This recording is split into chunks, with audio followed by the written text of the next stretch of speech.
搭巴士怕錯過班次，用 Seeker Companion 巴士功能，視障朋友都可以獨立掌握巴士實時動態。幾個簡單步驟，全程設有語音提示，乘車出行更方便。第一步，打開 Seeker Companion， 登入之後撳主畫面嘅巴士掣。巴士偵測按鈕。第二步，切換到巴士模式後，應用程式會自動播報附近嘅巴士路線數目。請揀選你要乘搭嘅巴士路線。找到一條附近公交路線。附近路線站點，巴士號碼2034線，尖沙咀東摩地道。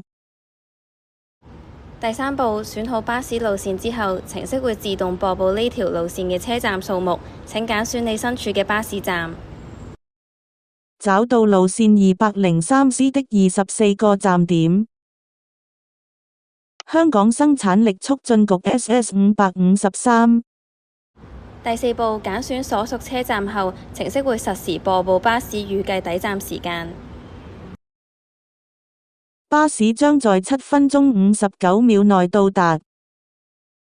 第五步，當巴士距離本站大約2分鐘抵站時，畫面會自動轉到鏡頭偵測頁面，用戶需要將手機鏡頭對準馬路，檢測途經嘅巴士編號。將你的相機對準巴士以進行檢測。